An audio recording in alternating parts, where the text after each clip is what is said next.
Hello, viewer. Are you having a nice day? Okay, I was joking. I really don't care.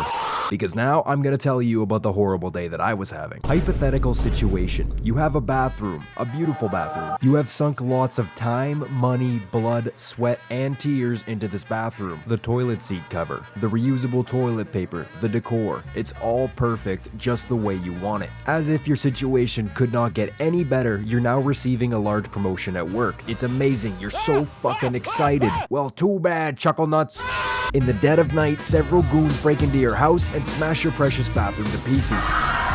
One of the goons finds you crying in a closet and duct tapes you to a chair to make you watch like a sad little cuck. As they all shuffle out of the bathroom, one of the goons approaches you and lays a blueprint for an even better bathroom on your lap, and then gives you a very passionate kiss on the cheek. This is only a slightly exaggerated recollection of what has happened to me on Alchemy Factory. I had spent around 15 hours building a state-of-the-art factory, automating every conceivable resource for my customers, and it made me rich. My innovation was effective and my efficiency effectivelier, until I reached a staggering new milestone. At tier 5, I could manufacture new fuel and fertilizer that was around 13 times stronger than my current ones. For example, look at how fast this advanced fertilizer spits out harvests, and how efficiently this coke powder burns when compared to my old fuel source, charcoal powder. There's literally no competition. Manufacturing these new goods requires much more equipment and space, meaning that I would have to get very creative with my new building methods. What the fuck? My collar's blue and my neck is red, so without further ado, let's get her going.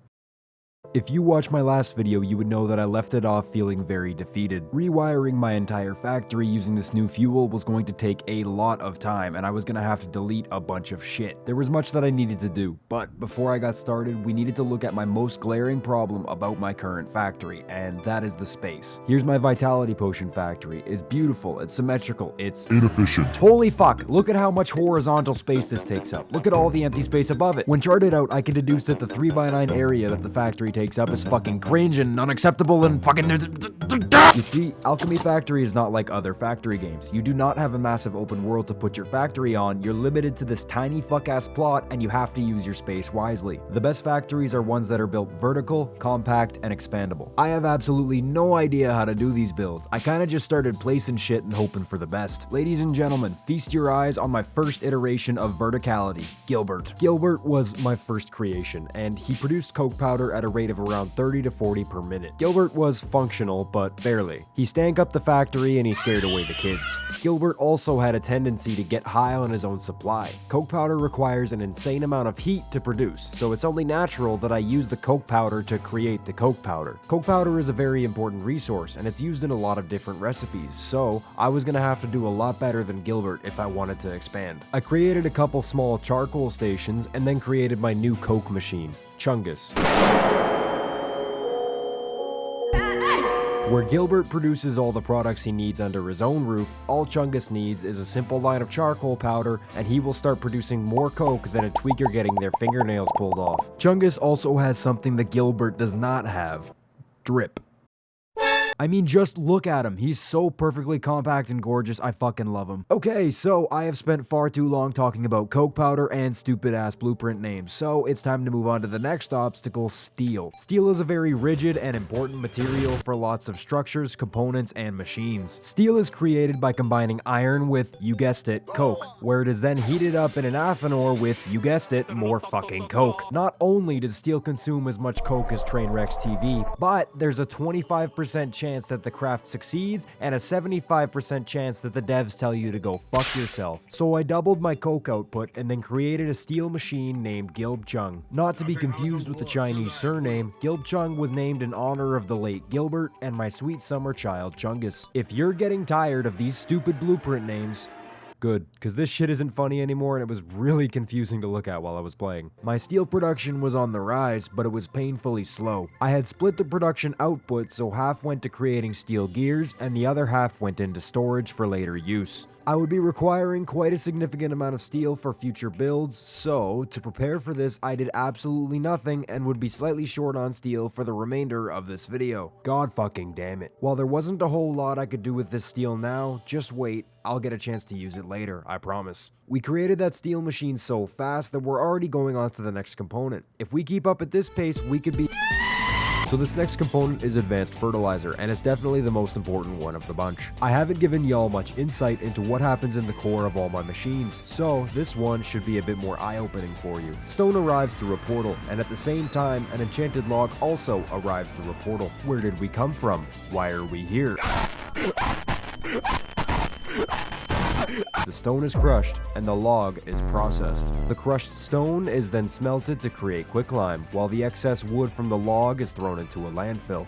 The quicklime begins the very long process of grinding, and at the same time, sage is produced from the nursery. It shoots up an elevator where it is then smelted until it turns into ash. With the quicklime grinded and the sage smelted, we can combine it to create basic fertilizer. Remember those magical mushrooms from the enchanted log? Well, we can combine that with our basic fertilizer and bam, we now have advanced fertilizer. The price for this very exclusive look into my factory is you now have to subscribe. I'm sorry, I don't make the rules. So my advanced fertilizer farm was finished, and though it wasn't super pretty, it did an excellent job and it was very easy to make more if I ever needed it. The steel platforms in particular had been a real MVP, as they were the foundation that allowed me to build as high as I did. And speaking of building higher, while I slept that night, I had grand visions of a massive coke farm on an upper floor that supplied my entire factory. I woke up in a cold sweat. In hindsight, this was a mistake. Now that my brain had been tickled with the idea of this glorious factory, it would not let it pass. I immediately got to work, much to the dismay of my wife, who does not understand my Sigma male grind set.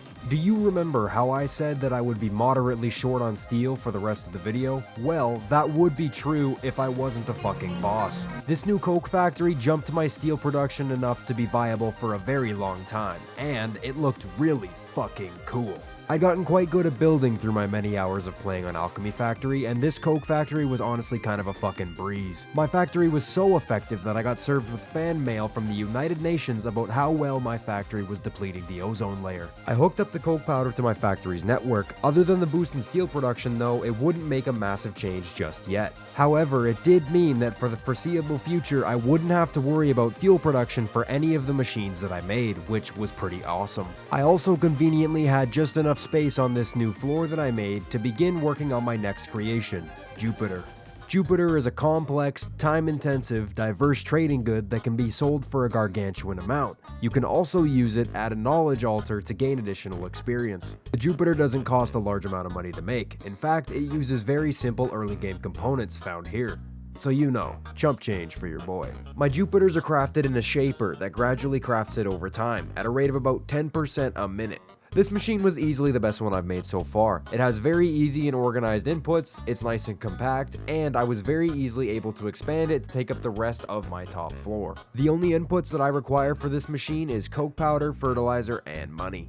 With my newfound Jupiter surplus, I was able to level up several times, where I increased my factory efficiency and my conveyor belt speed. By this point, I had now crafted every single item possible for level 5. Actually, wait, no, that's a lie. I kind of created a machine for turquoise as well, which is a type of jewelry, but it was super easy and it's kind of a big fat nothing burger of an item. Anyway, the real final item that I needed to make was the transformation potion, but it's kind of a pain in the ass to make. It requires a lot of different ingredients, of which the yeast powder is the biggest pain in the ass, because somehow I have to figure out a way to get soap into this machine. Luckily for you, dear viewer, I am the fucking goat. I also started experimenting with stacking multiple conveyor belts on each other, and it was great in making sure everything stayed neat and tidy. And just like that, ladies and gentlemen, my first transformation potions were created, and it was only a matter of time until I collected enough to advance to level 6. I also created a handful of other machines, but they weren't super important. What is important though is how gorgeous my elevator system looks. Just fucking look at it! And I've got everything set up for the other side when I eventually make more machines. Anyway, that is it for this video. I hope you enjoyed. If you didn't, try opening your eyes or something, I don't know.